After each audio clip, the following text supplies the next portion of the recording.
Welcome to the Black Duck Revival Podcast. I'm your host, Jonathan Wilkins. I'm excited to have you join me as I speak with a fascinating collection of folks, all of whom have in common that they've made a way for themselves by finding an intersection between thoughtful consideration and the tactile work of getting their hands dirty. This is an examination of intention, capability, and craft. It's where philosophy meets the blue-collar work ethic and where I find real value.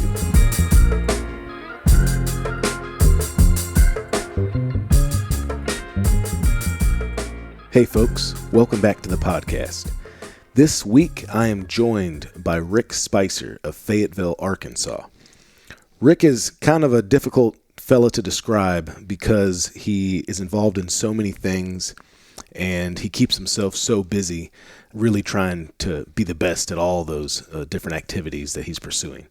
He's an entrepreneur. Most days you could find him at the store that he co-owns, Pack Rat Outdoor Center there in Fayetteville, Arkansas. He's also a rock climber, a mountaineer, an adventure racer, an adventure race planner and organizer. He's a backcountry skills expert. He's a primitive skills expert. I can also tell you, after knowing him for a couple of years now, he's also just a really fantastic person. He's a great dad. He's a great husband. This is the kind of guy that you want to know, that you want in your life, that you would be super lucky to have as a neighbor or a friend. And he just kind of really brings an enthusiasm to everything that he participates in that I think is super infectious and just completely unironic and just a pleasure to be around. So I think you'll see that very quickly in this interview. As soon as we start talking about what it is that Rick does, he immediately kind of plunges into that description, and there's no pretense to it at all. He's super excited. He's super enthusiastic about it, and that just kind of that shows. And man, I so appreciate someone like that. Everyone's trying to be cooler than everybody else, and Rick kind of manages to do that without trying. Anyway, so I hope you guys enjoy this conversation with my friend Rick Spicer.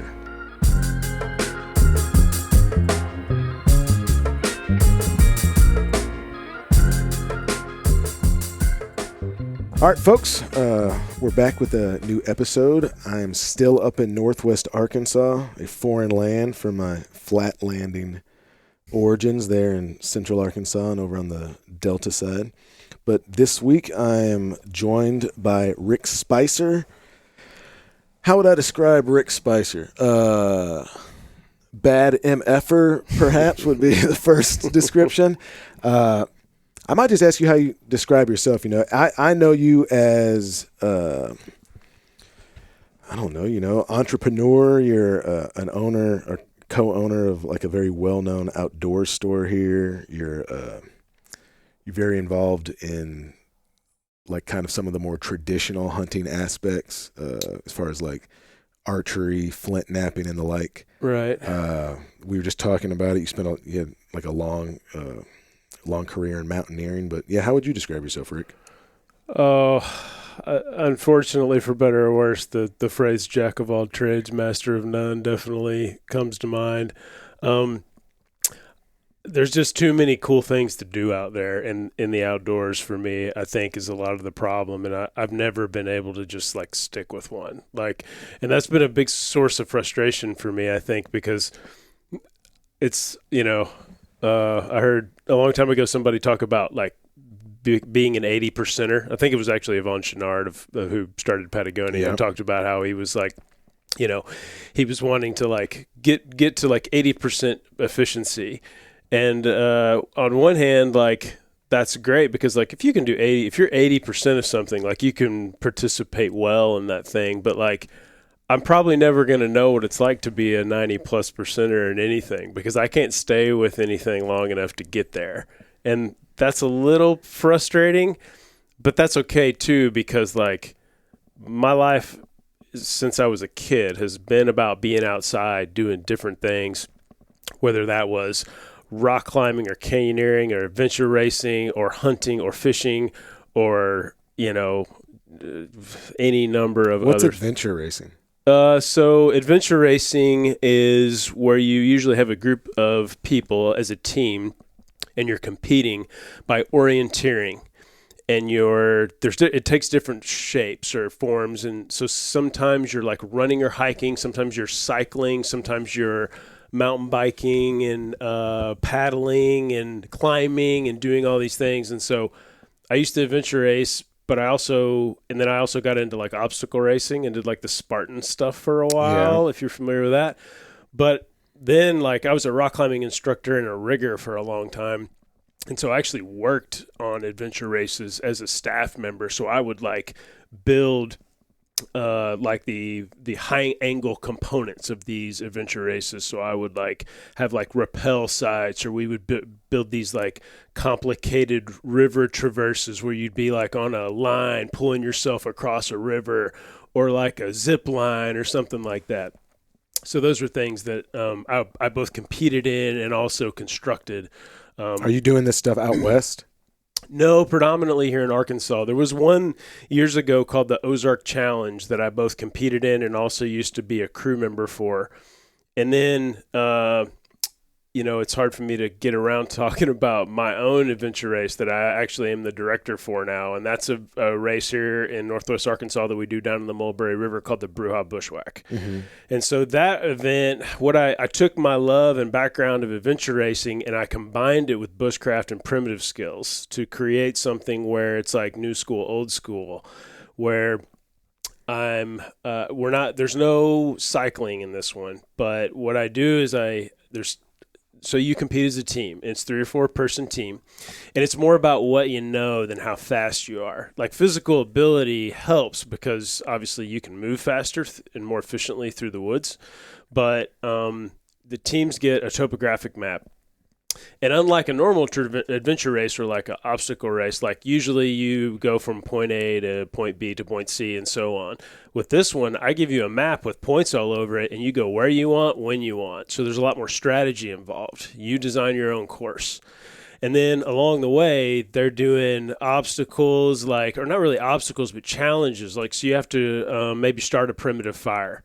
You have to show that you understand some first aid scenario and, get someone out of a plane wreck or some weird thing and like splint a leg and do some of that. You have to paddle.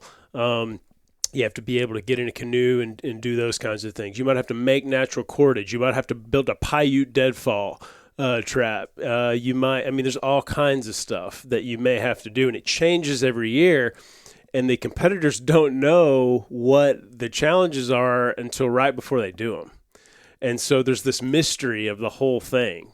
Do you mean like the day they do it, or do you give them like a little bit of heads up so they can prepare? I give them a little bit of heads up. So the way it works is there's an equipment list, and the list is very small. And an example of the equipment list would be like a knife. And when I say a knife, I mean like a fixed blade bush knife, not like a pocket knife, because they're going to be doing a lot of wood crafting, building stuff.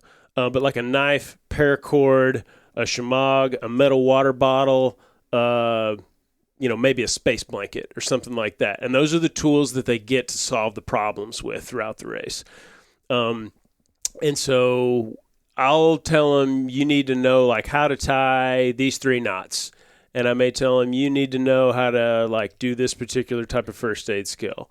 They know every time there's going to be fire involved, but they get more, the harder method they choose, they get more points for it. So if you can use like a flint and steel, you get a certain number of points.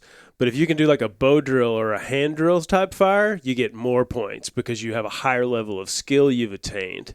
And so it's all point based. So it's not about like you can come in first and that doesn't help you at all. Like it's not who crosses the finish line first. It's who earns the most points throughout the day. And you earn points by getting to the checkpoints, and you prove that by reading the map properly. And when you arrive, there's like a secret password that's like on a tree, and you have to record that in your little passport book that you've got with you. And that earns you points because we check it at the end. After you complete challenges, you earn points. And then there's also nature ID the whole way. So you have to ID plants, trees, animal tracks, maybe even arrowheads and types of stone. It's all different kinds of stuff. And so I'm giving them clues through emails that I send out to the teams along the way, so that they have some idea of the types, because it's such a vast amount of knowledge. I have to give them some idea. Like if I didn't tell them anything, it would be really challenging for them to know what to study and what types of skills to work on. And I actually do training days leading up to it. I've got one coming up here in another week or so, where all the competitors, if they want to, can come to the Pack Rat where I work, and we'll be outside and I'll be doing this stuff. So if they want to learn map reading skills, if they want to practice their primitive fire skills, we'll tie knots, we'll build shelters, we'll do all kinds of stuff to kind of, help increase their skills and their knowledge so that they can be more competitive and have more fun, while they're out there. And then the other component that I started doing last year that's been a lot of fun is it kind of took on a biathlon vibe, and we've got bows involved. So now not only are they doing all that other stuff, but they're carrying a traditional bow and a set of arrows with them. And at every checkpoint, there's a target.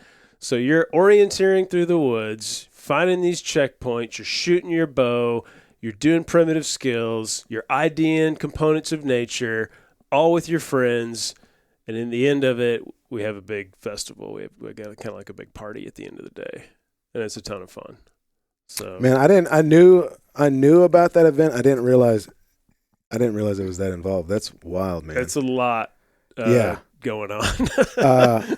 It will consume my life. So it's the 9th of April this year, so we're a little over a month out. I think this weekend was 5 weeks away, and it will basically consume me the rest of my time for the next 5 weeks to get ready for it. So. All right, so man, that's so much information. All right, so I'm going to roll back a little bit here. I'd ask you this question real quick. Sure. Is this something, are you doing this, is this just like a passion project, or is this like... This is a passion thing. This is not... is this part of how you make a living? No. So, yes and no. It's not in the sense that, like, I don't make hardly any money off this thing, even because it costs a lot of money to put this on. I can imagine, yeah. And, obviously competitors pay to be a component of this, but, like, there's a lot of logistical things to pay for. And we have this whole thing catered. And, like, so there's a barbecue dinner at the end and beer and all this stuff. So... it costs a lot of money to do it. I'll be perfectly honest, like as far as the money making or what it does for me financially, it's a part of our marketing for the Pack Rat where I work. Yeah, it's a brand builder. It's a brand builder. Yeah, it's like this is what an outdoor shop that cares about their community and wants to do cool stuff can pull off, and that's what it's about. Yeah. It'd be cool one day if I actually made some money off of it. My wife would think that would be really cool. But I just love doing it. It's a ton of fun. My biggest problem, honestly, is that I've created something that I can't do because I'm the director of the event. Yeah. And so like literally every year, it's how do I, like, the way I design it, I guess, is it's like what would be the most like kick-ass day for me in the backcountry. And that's how I designed it. I'd be out there like climbing through steep terrain and shooting my bow and building fires and making shelter and IDing plants and animals, and like, that's what happens. I take all of the things I love and I just combine them into one day, and that's how it works.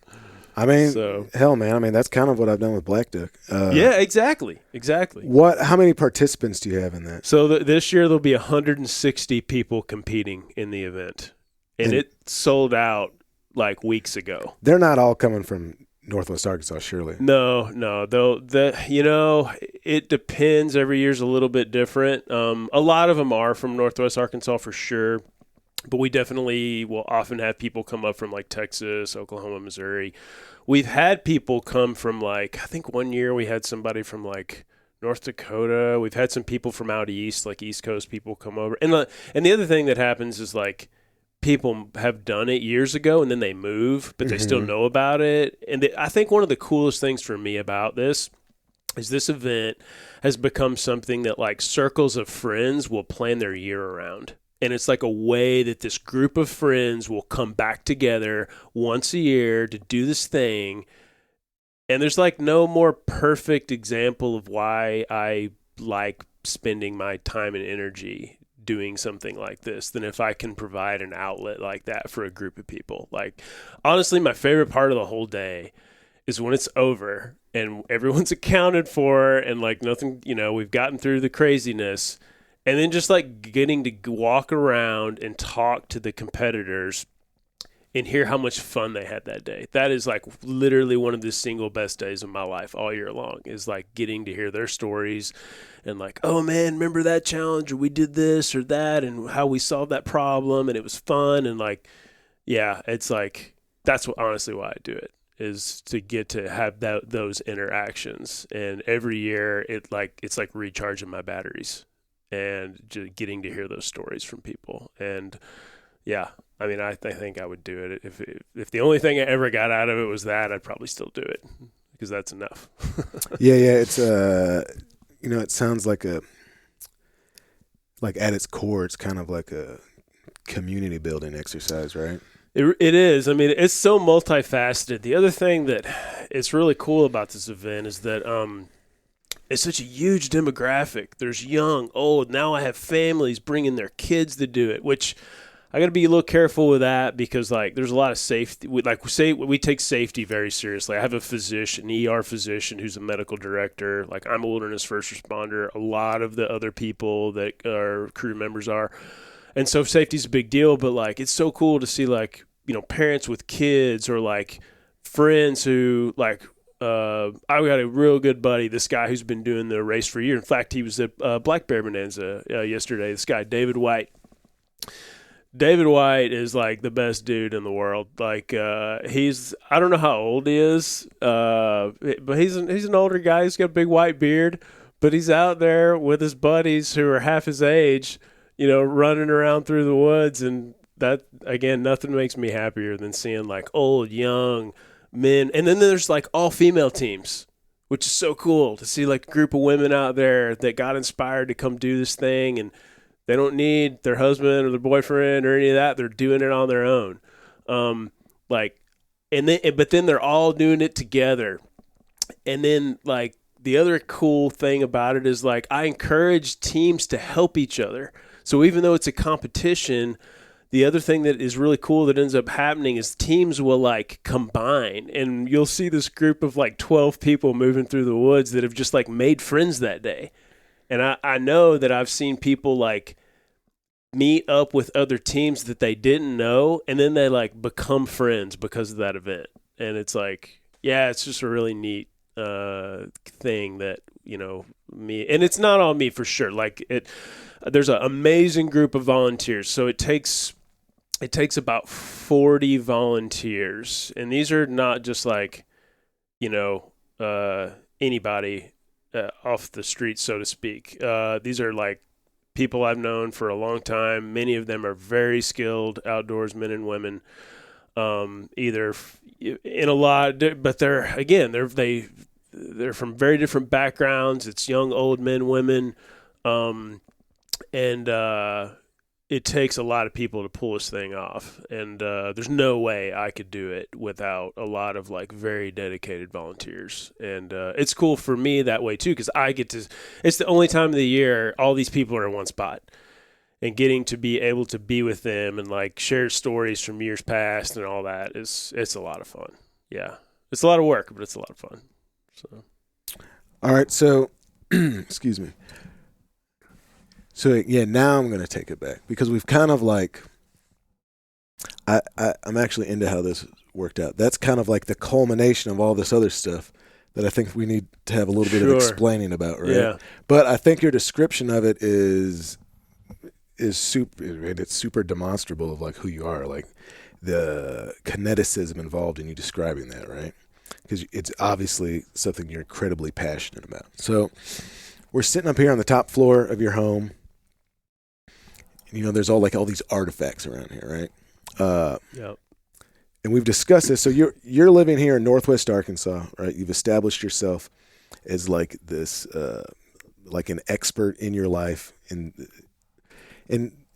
you know, I think a lot of times I talk about like the outdoor industry, and like kind of the part of it that I deal with is like the hunting part of it. But like outdoor industry, you know, is really, especially out west too, it's a lot of like you're talking about like rock climbing and backpacking and mountaineering. Yep. And you know, like people like Kip, like rafting and all that stuff, right? Yep. So and that stuff I don't have, like, I was going to say a ton of experience. I don't have any experience in it. But like, what town are you from? Because you're from East Arkansas. I'm from West Memphis. Oh, you are? Yeah. Okay, so you're from West Memphis. Yep. Which, if folks are not familiar about it, like, honestly, like probably in modernity, its claim to fame would be like a child. A tragic child death, and then this like West Memphis 3, right? Yeah, but West Memphis 3, unfortunately. Yeah, but West Memphis is in Arkansas. It's like right across the border from Memphis in Tennessee, right? 5 miles west of Mississippi. Yep. It's and it's very much kind of like it's not small in the way that like maybe a place like Clarendon or something would be. Because it's right there on Highway 40, but it's kind of like the junction of Highway 40 and Highway 55. Yeah.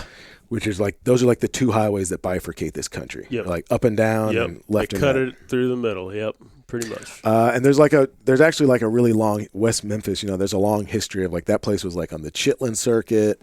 And it's just been this kind of transverse route that people, it's like a lot of people come through there. Probably not a lot of people stop there other than to get gas or something. Yeah.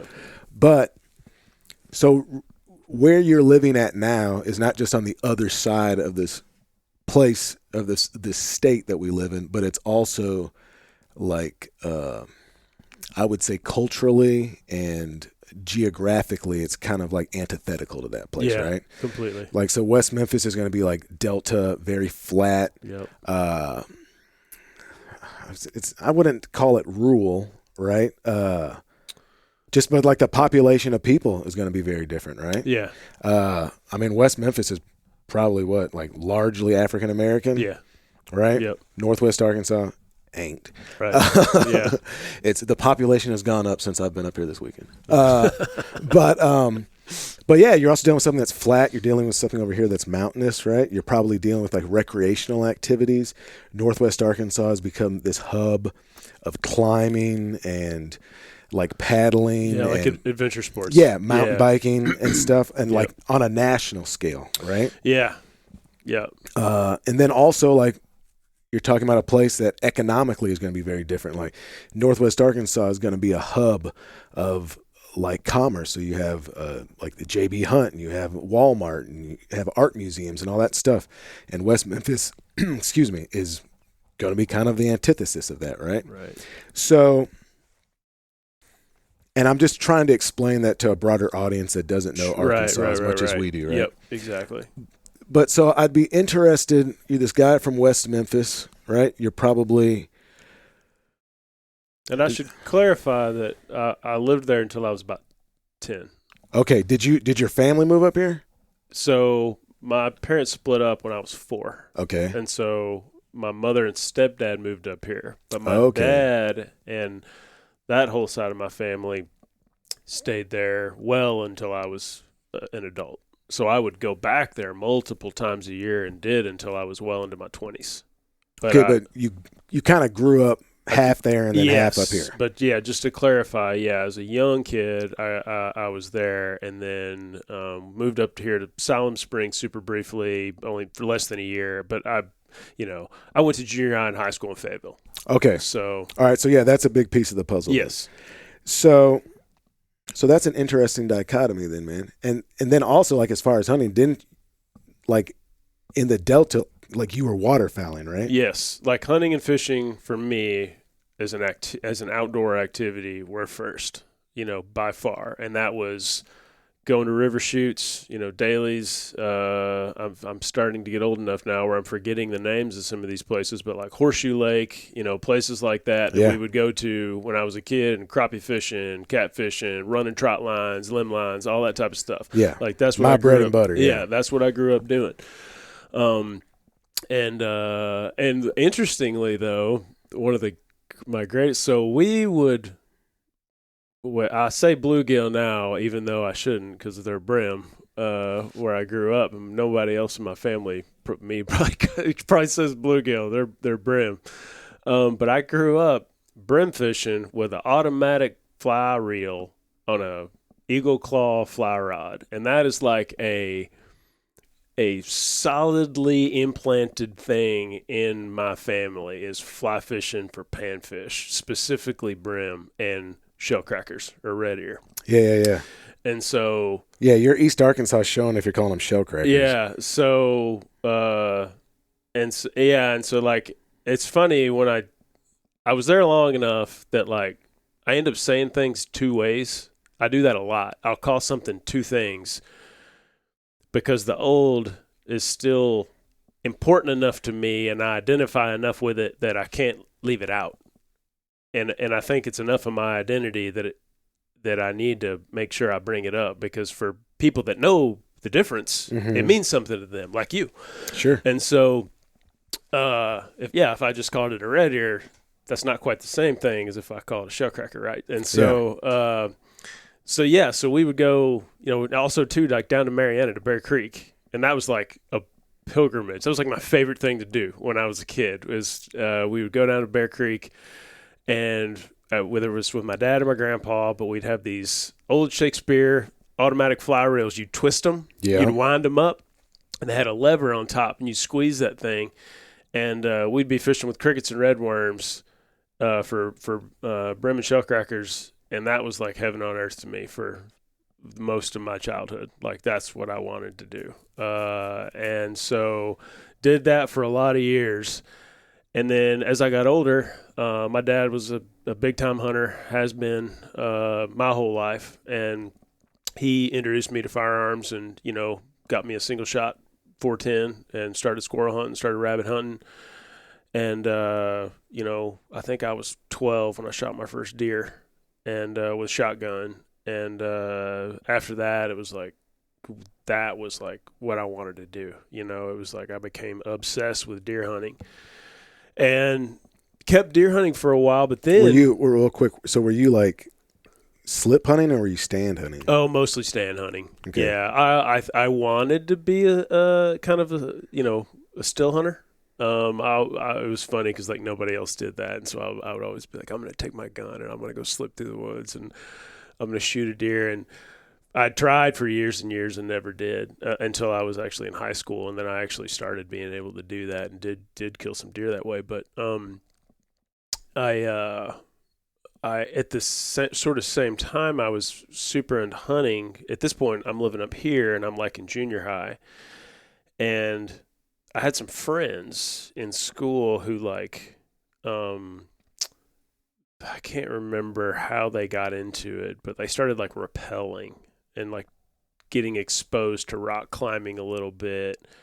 And I heard about it and I started asking them questions, and some of them were like in scouting. In fact, some of them went on to become Eagle Scouts and that type of thing. But they had, there's kind of like this off branch of Boy Scouts. It's called Explorers. Yeah. And there's an Explorer post. Okay. So like there's a group of us when I was probably like, I want to say I was like 14 maybe. And a bunch of these guys that I was in junior high with. And so I started going to these Explorer Post meetings. And that's where I got introduced to like some climbing and like backpacking. And all of a sudden I was like, this is awesome. Like I was instantly and as equally obsessed with wanting to learn how to do that as I was with deer hunting. And so I started like, you can ask my wife, but like I'm very like I don't know if obsessive compulsive, that's probably the right word. I don't know. But when I make the decision I'm going to do something, it consumes me. Like it's everything I can think about. And so everything, of course, back then there's no internet. And so I'm looking for books, I'm talking to people, but everything I can read, everyone that will put up with me long enough to answer my questions, I'm talking to them. Every opportunity I could get to talk somebody into taking me out to do things, I would do it. And so, yeah, I guess at that point in my life, as a kind of young teenager is where like all of these things started to connect dots for me. But I liked doing them all so much. It was like, there was never one that was like, okay, I'm going to give up this other one now because I like this other thing. I just kept adding things, to the list, and I guess I never stopped. So yeah, that kind of explains, and I'm familiar with the Explorers. I was a Boy Scout. I never did the Explorer stuff. But it's probably also worth explaining to people. So like Northwest Arkansas, this is an area that, we're talking about the Ozark Mountain Range. And so for people that are like from further west, or I guess east as well, but mostly west, when you're dealing with like these big, tall mountain ranges, right? Like 8,000, 10,000 feet in Colorado, Utah, whatever. That's different than here.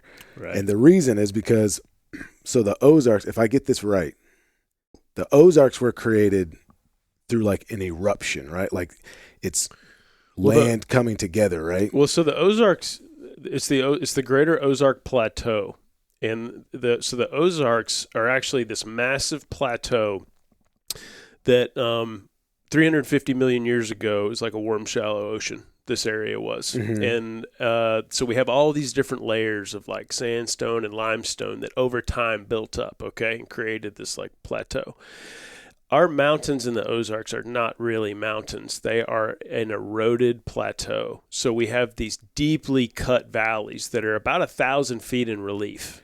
Okay, so I'm getting it backwards. The Ouachitas, which is further south, that's from seismic activity. Correct. This is this is created erosion. From like, but is it water erosion or like glacial erosion? No, it's water. Okay. Yeah, to my knowledge, we don't really have any evidence of like glacier activity. It was a little further north. They got close, but it didn't come down quite this far. Yeah.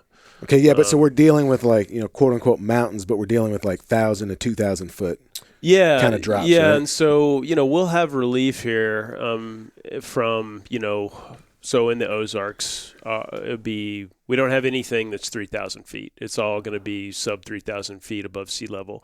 So if the top, let's say, is, 2,700 feet tall, we might have a valley that drops 1,500 feet or so, in a very short distance. So it's a very rugged landscape, but it's very different from the west because the mountaintops, because it's this eroded plateau, are largely the same height. So if you look out across the Ozarks, the tops of the mountains are very, very similar in height, and it's because they're not really mountains. There was this plateau that was in-cut by we have this incredibly it's one of my favorite parts about the Ozarks, but this incredibly intricate like stream system here. Like all these little tiny fingers of these different like intermittent streams that, become bigger streams and then become rivers, and they weave themselves all through the backcountry of the Ozarks. And some like cool endemic species to like just to those places. We have some amazing wildlife here, and it really is. Our backcountry here is very beautiful, very different. Not unlike Appalachia in a lot of ways. I also spent a little bit of time living in East Tennessee and spent some time over in North Carolina. Those mountains over there, they get up to 5,000-6,000 feet in elevation, so they're a lot bigger, and they have different, plant life and things like that over there. But in a lot of ways, it reminds me it's similar. And culturally, like it was settled by like some of the same people, like this Scotch-Irish people descent, and then like now we're talking about like Northwest Arkansas has this. I mean, probably arguably like the most modern part of Arkansas, right? But 50 years ago, it was pretty. It was like backwoodsy. Well, the thing though is that I mean, now in the past say 10 years or so, we can talk about modern, but like I can take you in 20 minutes in a car. We can get in and we can drive somewhere that is backwoods. Oh yeah, no, I'm aware of it. You know, and I know you are. I just bring that up for the listeners. It's not like we're all that hasn't gone away. It's still very much a backcountry population. Living in Northwest Arkansas, no doubt about it. It's also this, it was like a hamlet like in the 70s for these like back to the landers hippies. Yeah. So it's like this weird kind of conglomeration of, and I don't mean this in a diminishing way, but like when we say backwoods, but kind of, backwoods, kind of Appalachian style, very sequestered, small cabin living community type people. Yep. And then you had these like hippies that were coming down here from other places because land was really cheap. Yep. And so there's like that kind of layer on it. Now all those hippies are like old people, right? But like there's a town called like Eureka Springs, right, which is a good example of that. It was like this old Victorian town in the Ozarks. And now there's so it's like, it looks like an old Victorian kind of Swiss town, but there's like crystal shops and but it's super like, hippie vibe. Yeah, and it's like the place where like gay marriage was legalized first in Arkansas, and like marijuana was decriminalized there. But you go 10 minutes outside of there, and it's a whole different kind of world. Different thing, yeah. But anyway, so I'm sorry, I'm spending all this time explaining Arkansas to people, but so we talked about these artifacts that are here, right? And I don't want to miss talking about some of this because I alluded to it in the beginning. And you've talked about your interest in what you termed like primitive skills, right? But so just for like folks that don't understand that might be, you've probably seen some of this stuff platformed on like the Discovery Channel or something and just popular culture. But, you're talking about people that are making, can make fire with like a bow drill or, like Survivor Man type stuff or, I'm just trying to give like an easy into it for people. People that are a little more familiar, they might talk about like traditional archery when we get into that. So there's levels. So folks don't understand this. So, and I remember like, the first big game animal I killed a white-tailed deer with a bow. And I remember telling my dad that. And then I showed him my bow, and he's like, that's not a bow. Because it was like a compound bow, right? This like wheeled contraption. It's not what comes to mind if you think about a bow and arrow, right? So then you take a step away from that, and you get into what folks call traditional archery. And that would be, traditional archery could be quantified as like a recurve bow. So, and that can be made from all sorts of materials. Like a lot of them are fiberglass. That was big in like the 50s and 60s in America. Yeah. There's like another level away from that would be like a long bow. That is kind of what you think of as like Robin Hood, like that kind of old English, just like a curved bow. Then you get away from that and you start getting into something called like a self bow, which is where, kind of on like the purity scale, or so to speak, of archery, the more difficult you make it, kind of the shorter the effective range of the instrument. It's just kind of like extra hard points, right? So you go from like this wheeled bow to like a recurve to a long bow to a self bow, and that would be a bow that might not even have like an arrow shelf. You might be shooting, that arrow might be resting on your hand where you grip it.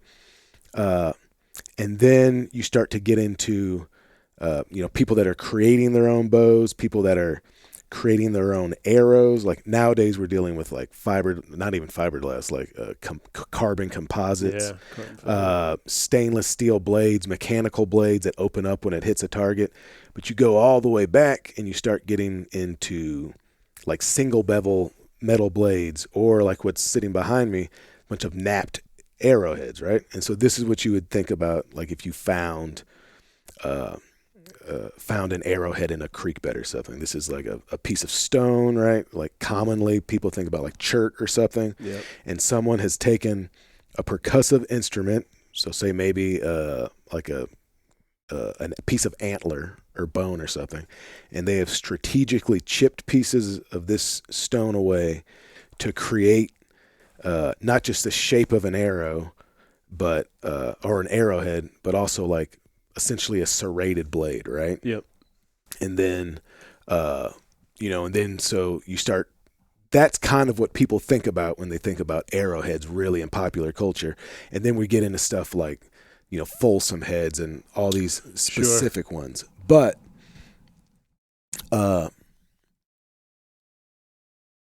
you're passionate about using some of these, what a lot of people would consider antiquated methods, right? Sure. And we talked about this a little bit before we started recording, but there's obviously an appeal to you in the exertion of effort, right? And maybe not making things difficult. Obviously, I don't think making things difficult just for the sake of it, but I don't know. There's probably a component of that. You think so? I think so, yeah. I mean, my whole life, and I still don't know that I can explain it, but like, this is stupid, but like a great example for most of my life is like if I have the choice of riding up an escalator in a building or taking the stairs, I walk up the stairs.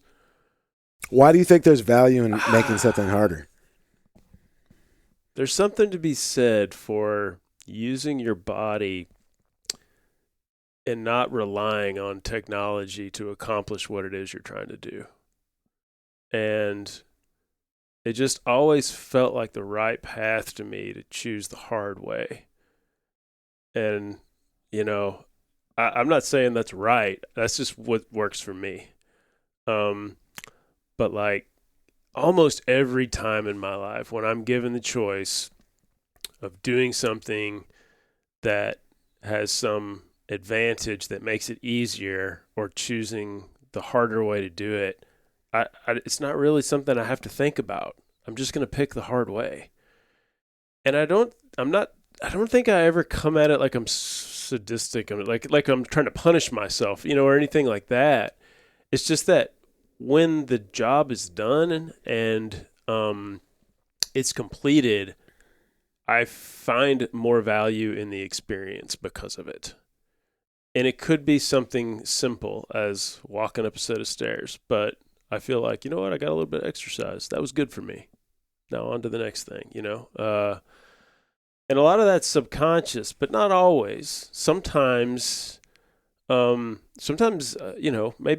there is more thought put into it. But I just know that how I feel after I do something that requires a lot of effort is a lot better. Like my mental space is a lot better than it is if I do something that, made it easy for me.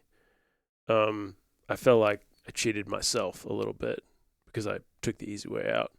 I've just always been that way. And I honestly, I don't know where that comes from. Okay, so I'd ask you then, how do you find your line? Because, so like what we're talking about, right? Like I'm looking at arrows that have obviously been manufactured out of like some sort of cane, right? Yeah. It looks like they're fletched with turkey feathers, right? It's Arkansas river cane, wild turkey feathers, sinew, white-tailed deer sinew, pine pitch that I made, and napped stone points that I chipped. So okay, so like gnarly stuff, right? But there's a level of technology into that, right? Oh, absolutely. Like you could roll it back to an atlatl. No. You could roll it back to just could take a stick, running right? something down until it was exhausted and collapsed. Yeah. So like how do you find the line that seems like the best of both worlds? Yeah, I think that when there's a method that is enjoyable to you, and like for me, like I just genuinely enjoy the process of crafting something like an arrow, and it's a multi-step process that each little part requires a different technique, and then when you're done, like, I don't know what it is about arrows, and maybe I don't know if it's the best example, but like they're just beautiful to me. I think now I would probably make them even if I didn't hunt with them. Like it's a fascinating tool. And like archery in general, like it couldn't be a more simple thing, right? Like you take a string, you put it on a stick, and then you take another stick and you pull it back and let it go. But from there, it can go 1,000 different directions, right? And that's awesome. But like, there is a way of connecting to something that when you harvest materials from the earth, and then you can use skill that you have in your own hands to make something, and then you can turn around and carry those back out in the woods, or on a trip with you, and you are actively participating in the process of hunting, or even not, even if it's just like stump shooting, but you're out there and you're breathing fresh air, and you have these things that you made in your hands that you took from the landscape. Yeah, it just like brings it all kind of back full circle for me, I guess you could say, in a way that fiberglass and carbon fiber just can't do, for me. And I'm not dissing anybody that hunts with like modern stuff. Like that's great if that's what you're into. It's just not what works for me. Like another way to think about it is like if somebody told me like, okay, you can go shoot this like monster buck, but the only way to do it is it's a 45-yard shot, and you've got to do it with a crossbow or even a compound bow, or you have this like doe or small buck that you can shoot, with your self bow or whatever. Like, I'm probably going to shoot the small deer. Like, even if I could go shoot, because it's about the process. Like, it's process over product for me. How you get there means everything in my mind. And like, again, I have to be careful sometimes because I can kind of get on a little bit of a soapbox where like I'm talking to hunters that are friends of mine, and they're using compound bows, and they've got... Wait, no, freeze frame for a second. Because, look, I talk about this.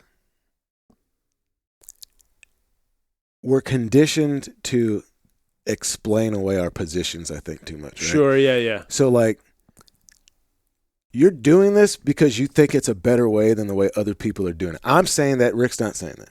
I'm saying that. I'm interpreting that way.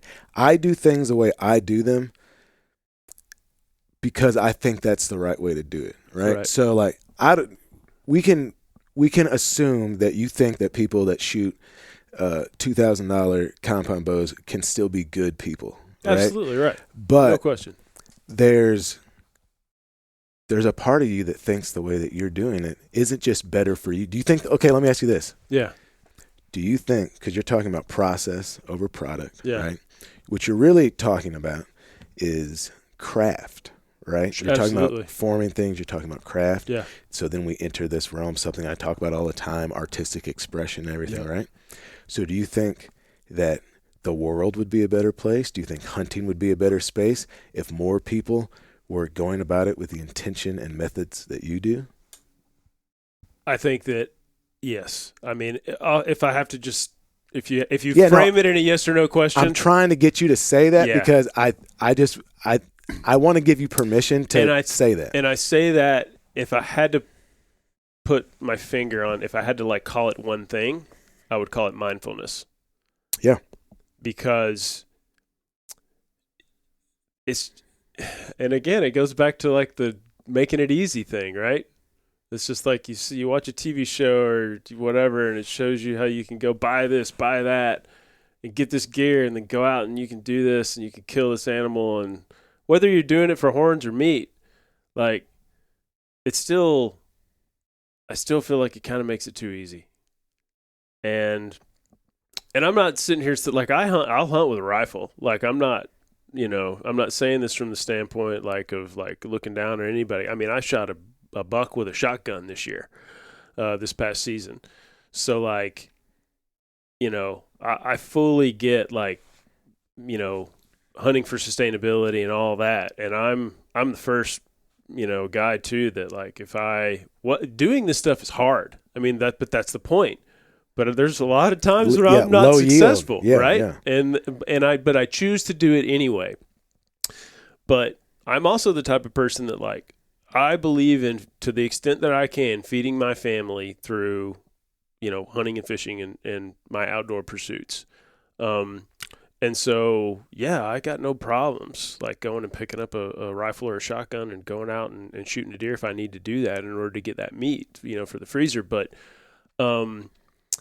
there is a component of appreciation and connection that I get, and I think a lot of other people could also get if they were to dive a little deeper and put a little more effort into the process of, going out on their hunting experience or fishing or whatever that may be.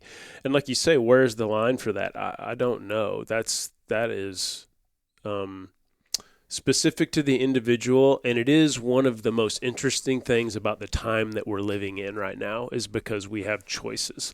Like, where did all this technology come from? Well, it came from people that were trying to survive. Like, if they'd had a compound bow, would they have used it? You better believe it. Yeah. Because it was living and dying, right? But through the trial and errors and the hardship and all the things that, indigenous first peoples did in order to develop these primitive technologies, I think that it fostered this connection and appreciation to the natural world that we lack in a lot of ways these days. And I can't get away from that. It's always in the back of my head. And I just feel better about, the act of doing what I'm doing when I approach it that way. Yeah. No, man, look, I appreciate it. And I've waxed poetic about, like I kind of think like a shotgun in some ways, if I'm going to be honest, I think a shotgun is maybe a little more pure than like a real long range rifle, sure. Right? Because I kind of feel like it's, I think that, like you can pretty much give any child a rock and say, hit that side of that sure. barn, and they can do it. Right. And the extension of that would be like throwing a spear or something, right? The extension of that is like, how can I propel this more? Then you get an arrow. Yeah. The shotgun is kind of like the point and shoot. It's not exact accuracy. Right. Or at least not the way that I shoot. It's not. Yeah, and then, I'm kind of still on that line of making the transition between, like someone brought it up, like this industry, quote unquote industry person brought it up the other day about like people have taken notice about the fact that, because like there's been pictures of me in like a magazine or something, right? And he's like, you're shooting an 870, a pump shotgun. Like no known waterfowlers shoot pump shotguns anymore, right? And I've got like a nice high dollar shotgun, like a semi-auto, and I've never killed a bird with it because now some of this is just my comfort level and what I'm used to. Sure, absolutely. But I do think that I feel like it's a little bit high, slightly higher on the purity scale. And again, that's not to diminish anybody's specific choices, because like kind of what I'm getting at is that these are pursuits where you do have this range of choice, and that part of what I like about it is that you have the ability to develop your own ethoses around it, and then that those can develop and wax and wane as like situation dictates or your position dictates or just your knowledge base dictates, right? So it really is not, it's not a condemnation of other people, but I do think it's disingenuous. I think it's disingenuous to not admit sometimes that like we're doing something because we think it's the best way to do it, right? I agree with that, and I'm also like, look, for better or worse, like we're at a point in society where we're all afraid of stepping on each other's toes, right? Sure. Like, and we're so like, I'm guilty of it. Like I find myself sort of dancing around stuff sometimes because it's like I don't want to offend this person. Like, maybe because I don't know them. I don't know what their background is. Maybe I do know something about them, and it's just that I'm trying to be respectful of that person's position, right? And so, like, respect is another thing about a big part about the way I try to live my life, just because, like, I mean, without going off on too much of a tangent or anything, it's just like, I honestly believe that, like, respect and just in general is a major missing component of our society. Like, there's not enough of it to go around these days. And so, but that doesn't mean that you have to apologize for, all of your decisions for the way that you lived your life. You can still respect someone even though you're different, and sometimes you agree to disagree. And I'm definitely guilty sometimes of, like, maybe not leaning in enough to, like, who I really am, because I am, like, I don't want to offend anybody. And it's a tricky thing sometimes, because having respect for people in their positions is an important thing to me. And it's not so much about, like, being a hunter and that whole thing. Like, I'm not making any apologies for being a hunter, like, to anybody. But we have different life experiences, and, like, I am fully aware that, like, what my background is and how I grew up is very different from a lot of other people and what their experiences are. And so you never know, like, what a first impression is going to lead to or where a conversation is going to go. And so, I don't know. I'm one of these people that, like, I don't know. I try to listen a lot more than I talk, just because I feel like, I don't know. I just think in general, like, a lot of people maybe use their mouth before their ears. Sure, probably most people, man. Yeah. I mean, dude, look, what you're talking about is being a decent human being, right? And yeah, I mean, you talk about respect, you talk about decency, the acknowledgement that, and I say this specifically, I'm not talking about alternate facts, but truth, there is a relativism to truth, right? Sure. Through experience. And I do think it's, like, worth remembering that it's not just about, like, looking at the world differently. It's also about, you can love people that who have a different truth than you, right? And, like, we're probably most familiar with that with just, like, generational stuff in families or whatever, right? Like, everybody's got some crotchety old dude in their family that, like, Thanksgiving becomes like an endurance test, right? But no, I appreciate people that have positions that aren't impositions to other people, right? Right. And that but still, like, hold true to their position. So no, yeah, and I appreciate the ability to have that conversation. Man, maybe it's fortuitous, maybe it's serendipitous, but, like, so behind me, I have this archery equipment, right? To the right of me, I'm looking at, like, a deer skin, and I see, like, a coon tail hanging out of it, right? We've talked about these arrowheads and whatnot, like woven kind of containers and vessels. But, like, the thing that my eye keeps going to is this bookshelf over here, and on the end of this bookshelf, is, like, very prominently featured is a book, and it says J.R.R. Tolkien, right? And I do want to kind of touch on that, because I'll expose some of my soft underbelly a little bit, right? So, like, I'm a person who grew up reading Tolkien, right? I'm a person who, like, grew up on science fiction.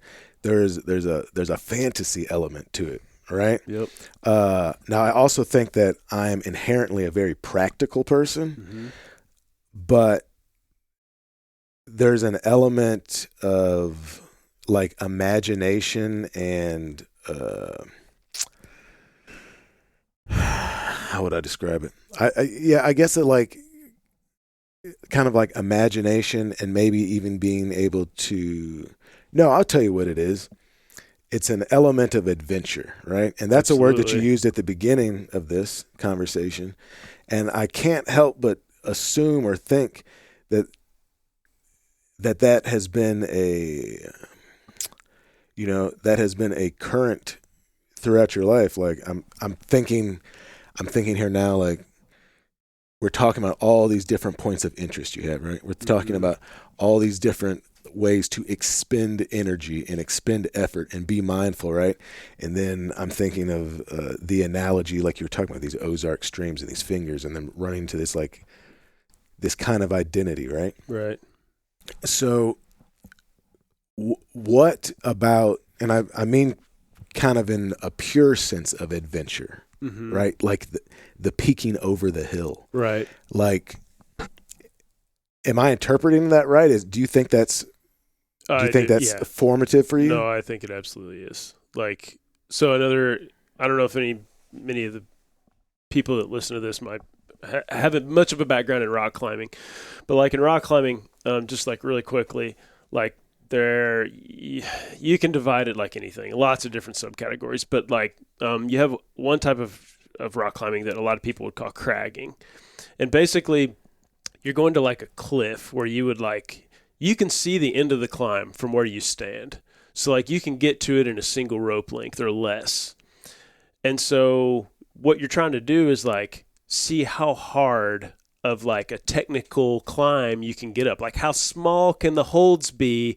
and you can get to the top.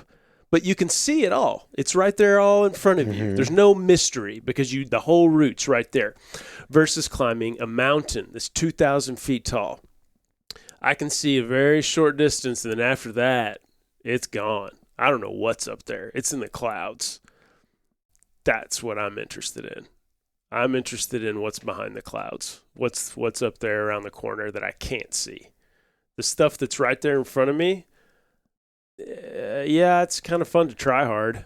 And it's like cool to like train a bunch and see if you can get good enough to like do this move. But I get bored with that really quickly. I'm a whole lot more interested in what's around the corner up there that I don't know about. Is it actually because you want to know what's up there, or is it like a route to your own self-discovery? Oh, I think it's both. I mean, I'm fascinated by the natural world, and I do want to see what's around the corner. But yeah, it's definitely also for me there's some self-discovery going on there. I mean, it is a physical thing still. Like I like the effort required to, put myself and combining skill and knowledge, learning how to, use the rope system safely, and working with a partner and having this like teamwork component so that, you're sort of looking out, you're each other's lifeline, as you're moving up into the mountains or whatever. And, maybe if you didn't have that person, all of a sudden you'd be in a lot of danger. So there's this like connection you have to that person. And then there's this like physical connection that you have to the mountain itself. And then there's this like metaphor of like the rope connecting you. And then there's like the unknown of like, I don't really, I think I have an idea of what's up there. Cause like maybe you read a little bit about it in a book or something that gave you a brief description, like a couple sentences. But like, other than that, like you don't really know what's going up there, and you hope you're good enough to get it done. But I think it's all of it. Like that's what's so appealing. And that's, I think you can make that same comparison to like building primitive archery gear and going out into the woods. It's like, I don't know what's over that hill. Is there going to be a deer over there? Maybe, maybe not. Can I get close enough to take a shot? Like, odds are not really in my favor, but man, if I can pull it off, it's going to be rad. Like, I think that's just how I approach everything. And then, with hunting, there's just like this other layer to it, because after, if you can harvest this animal, now you have the meat that you can consume and you can share with your friends and your family. And if you're a primitive hunter, like I'm harvesting bones and I'm cutting sinew off this animal, and I'm maybe turning the antlers into tools and doing all this stuff, and I'm keeping the hide and,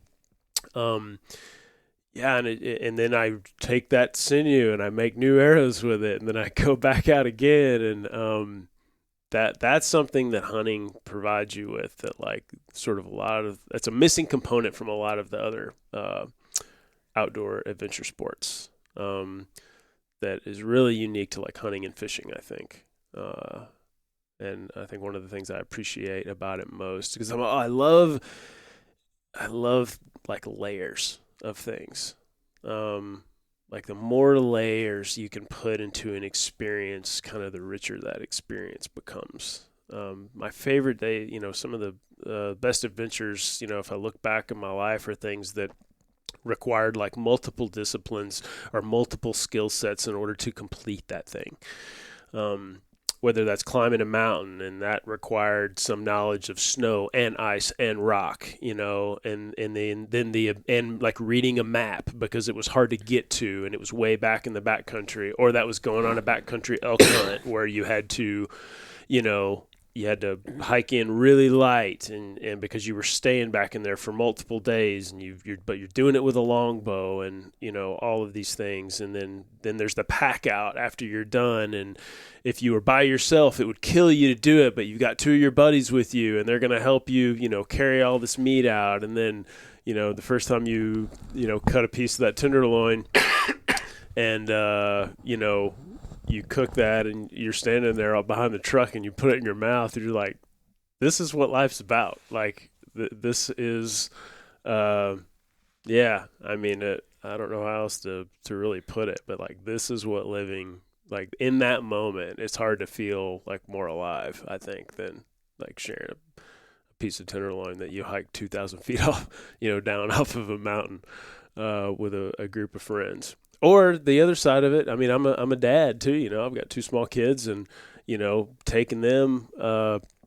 out onto the Buffalo River, and teaching your kids how to cast a fishing rod, and watching for the first time your son or your daughter like reel in a smallmouth and like take it off the hook all by themselves, and like see that smile on their face. It's those layers. It's like all those layers that sort of come to fruition together to connect these moments that unfortunately most of us don't get nearly enough of these days. And sometimes I feel like I'm like living my life from like one of these moments to the next. And that's not to say there's not a lot of good stuff that happens in between. Because like for a lot of us, I mean, I realize like that's where our lives are lived. But I think that you're selling yourself short if you're not doing everything you can to create those moments when you can get them. And at least that's how I look at it. So I do everything I can to make as many of them as possible. Because there's, we were talking earlier about how like there ain't no guarantees, right? You get in that truck and pull out and somebody sideswipes you, or you're staying in the grocery store or something crazy happens. I mean, you may as well do everything you can to create as many great moments in your life as possible, because it could all be done tomorrow. So I hope not. Yeah, hopefully. Yeah, not. I hope not, because I got a lot of plans. I think a lot of us do. Man, let's actually. I was thinking about wrapping that up because it was so poetic, but let's talk about one of those new plans you have. So you've added another element into your offerings, right? Which let's just talk about briefly, which is this. I'm sitting here next to a sewing machine and some constructed vessels of a different nature. So why don't you tell me about that? Yeah, so a couple of years ago, I was working with a buddy of mine to create this back quiver. I've never been a guy that liked to have my arrows on the bow when I'm hunting. I just, for whatever reason, I like the bow to be clean. It just feels better. It's lighter in my hand. It's more maneuverable. And so then you're like, okay, well, how am I going to carry my arrows? All right, hold up. We got to freeze frame for a second. We need to explain this. So a quiver, and if you're not aware, is just like something that holds arrows. Like if you're a kid, it might be like an old Quaker Oats container with like your arrows in it, right? And then compound bows, trad bows, self bows. People have ways to like clip that onto the bow so that you can simultaneously carry arrows with you and then like pull one off, put it on the string, and then shoot it. And right. Rick is saying that he finds that to be cumbersome, and so he's looking at a quiver that like kind of Robin Hood style, more or less. Yeah, back quiver. Yeah, wear it on your back with like a strap or something. Right? Yep. And so, yeah, and so you've got, quivers that can go on the bow, some that go on the hip, some that go in the back. And I've used a ton of them over the years, but I started working with a friend of mine to produce these back quivers because there was really, oddly enough, the way it started was I wanted a back quiver that had a water bottle pocket on it. And I looked for one and I couldn't find one.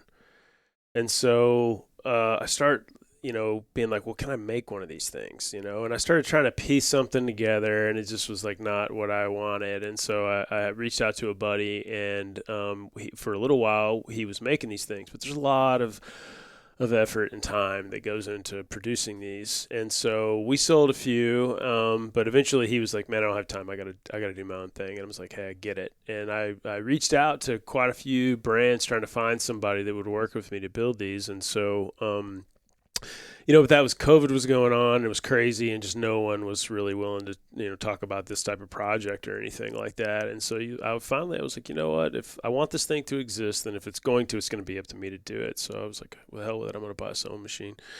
So I'm in the process right now of kind of starting up this new company for me. It's called Off Grid Threads, and I didn't want to make it like too specific to archery, even though the ultimate end goal is this quiver, because I was like, who knows? I may end up, doing who knows what. And so far, it's predominantly wax canvas that I'm working with, a little bit of nylon and stuff, but I really love the medium of wax canvas. I love that it's a natural material. You can reapply the waterproofing yourself to the products after the fact. So far it's, that material is kind of what I've leaned into a little bit. And that's on brand, right? Like that's like kind of an antiquated not antiquated, like Filson tin pants or something or that style. Yeah, totally. It's in that vein for sure. And so far, I don't have a background in sewing like this. I'm totally self-taught on this. And so I've been in the process of like teaching myself how to sew, and I've, making like these little zip pouches and just doing some simple things. But I'm in the process of kind of working up to create this like updated prototype of this back quiver that hopefully down the road will be on the market in my shop predominantly at Pack Rat, or I may be selling them like through Instagram or something like that, on its own website, which I do have plans to get up and running. But I mean, you know how it is when you're the one making all the wheels turn. There's only so many hours in the day. It's tough to do it all. But this is a project that I'm definitely dedicated to. And in fact, some other things that I enjoy doing have, kind of taken a little bit of a back seat. Last year I was spending a lot of time building self bows and long bows and that sort of thing. And I do love doing that. But this sewing things is something I'm pretty passionate about. So some of these other projects I was working on are going to kind of hit the pause button on for a little while I get this figured out. And you are still have started to you're building arrows for sale. Yeah, so we have a traditional archery department at my shop at Pack Rat, and I am building custom arrows for that. So that is just because like the type of arrows that I want to be able to offer are not really something you can just go buy. I mean, you're not selling like cane. Are you doing like cedar shafts and stuff? Yeah. So what I'm predominantly, I'm working with Sherwood shafts, which anyone that's a traditional archer may be familiar with them, but they produce very high quality Douglas fir shafting, and so I'm buying the raw material that's already been turned, and so it's a raw shaft. There's no sealer, no stain, and it's cut to, I think they come at about 32 inches, and so I take it, I stain them, I seal them, I cut them to length, cut nocks into them, either glue on or cut in depending upon what somebody wants. I'm fletching them myself, glue on points, all that type of stuff. So it's glue on points. Yeah, I don't do any inserts or any of that type of stuff. The nice thing about hot glue for traditional archery, it's super fast to heat up a point and switch them in and out. So it's not as easy, obviously, as screwing an insert, but it's really not time consuming at all. And I really like the hot glue works fine. So yeah, I like the glue on stuff. But and I switch them out a lot. I shoot field points and blunts and stuff a lot just for practice. But I do hunt with like single bevel carbon steel broadheads a lot, just because of the high level of lethality and the sort of ethical component of hunting. And so if you're going to do something like hunting with a stone arrowhead, like you've really got to weigh like your own personal capability with your ethics and determine, like, can I make this shot? Can I put this shot in a place that I feel like I can make an ethical, kill in this situation? Because I'm definitely one of those hunters that's like the biggest buck I've ever had an opportunity to shoot at in my life. I drew on that deer 3 times and ultimately decided not to take the shot. He was 15 yards away from me, but I could not stop shaking. And I couldn't get my shit together, and I did not release an arrow because I was like, if I make a bad shot on this animal, I'll never forgive myself. And I don't regret the decision to this day. But I mean, he was by far the biggest deer I've ever had standing in front of me. And but everybody, those are the types of decisions. That's hard to do, man. It is. Those are the types of decisions that you struggle with, and one of the things that makes hunting with a bow so intense. It's everybody's different, but I think ultimately you have to accept responsibility, for the decisions that you make out there, because there's no one there looking over your shoulder. It's up to you. And that's what, being an ethical hunter is all about, is like being able to do it when no one's looking.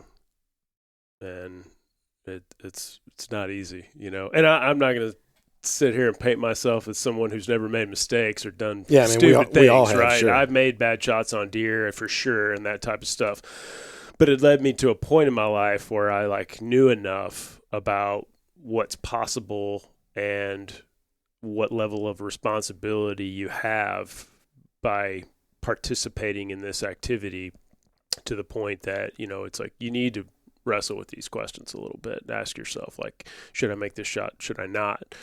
And so, it's just all part of the whole life learning experience. And I think those are super valuable lessons that, I don't know, if you're not wrestling with those questions, to me, you're doing it wrong. Like you kind of maybe you haven't earned the opportunity, and that's hard to quantify, right? Like, I don't know, like everyone deserves the opportunity to be out there, but I do think that some people behave in such a way that, like, I don't know, if it were up to me, there's definitely some people that, probably shouldn't be out there doing things the way that they're doing them. Just because it goes back to respect, like respect among people, but also like you have to have enough respect for you are taking a life ultimately. And I do believe there's a right and a wrong way to do that. And, everything kills to eat. Everything that eats meat is a source of food, right? I mean, we take a look at the animal kingdom, it's like, does a mountain lion have ethical qualities about the way it hunts a deer down? Now we're jumping into a whole other thing, but it's like, I don't know, there's a connection between predator and prey, and we have evolved to the point that we are with a certain level of consciousness that other animals don't have. And so I think we owe it to ourselves to use it and to ask those questions. And I think it makes us better when we do. Yeah. I mean, dude, I think a good way to wrap this up might be, I think what we've been talking about this whole time is just, mindfulness and respect and I don't even want to overstate it. Just mindfulness is important, and it's obvious that you're looking at the multitude of things that you're involved in with a mindful eye. Well, man, I so appreciate the conversation, man, and the chance to, like, we've known each other for a couple years, but I feel like I got to know you a lot better through this conversation. And man, so yeah, how can people, keep up with what you're doing and like support you and I appreciate find that. your stuff? Yeah, so again, my business that I'm a part owner of is called the Packrat Outdoor Center. It's in Fayetteville, Arkansas. And next year, the business will be 50 years old, which is pretty incredible. Yeah, it's been in Fayetteville since started in 1973. I've been there for 23 years.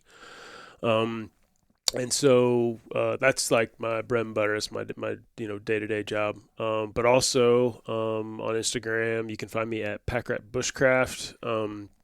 That is a lot about the education that I do. So I teach a lot of like everything from primitive skill classes, primitive fire, to archery and land navigation, map and compass work, wide variety of those types of skills. So you can find out or see kind of what I'm up to there. And then also now on Instagram, Off Grid Threads. That's a brand new page that I just put up, so I don't have many posts there yet.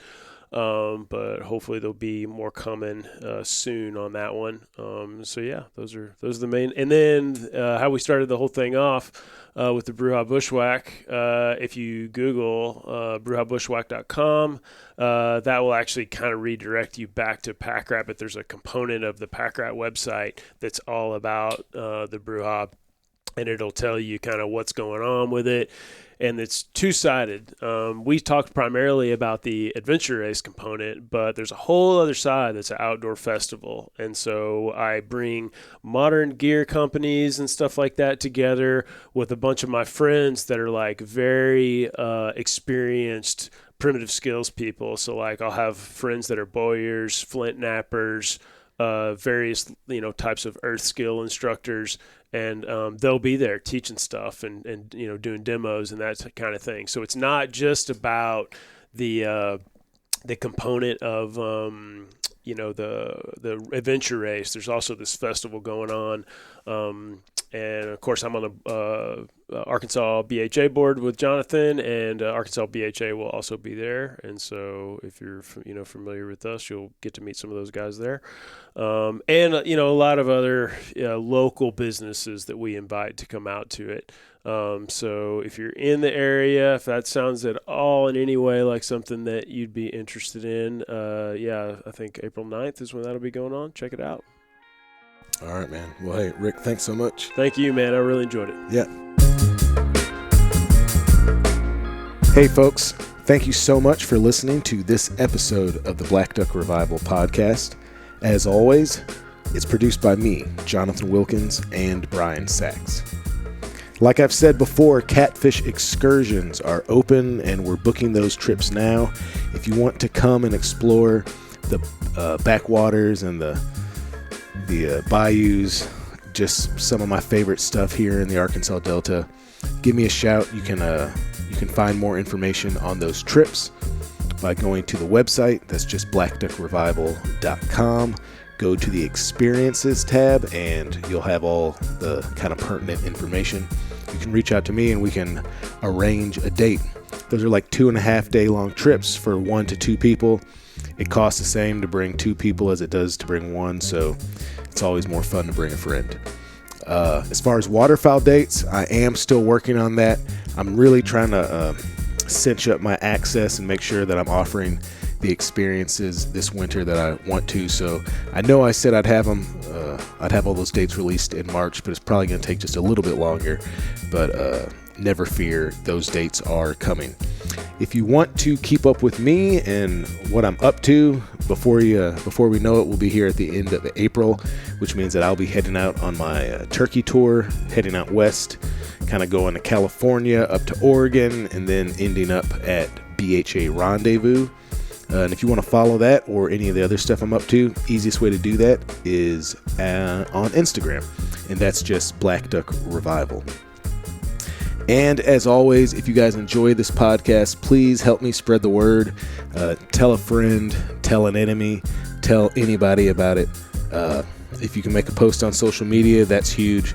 And as always, following, subscribing, leaving a 5-star review, a written review, all of that stuff helps tremendously. So again, thank you so much for listening. We'll see you next time.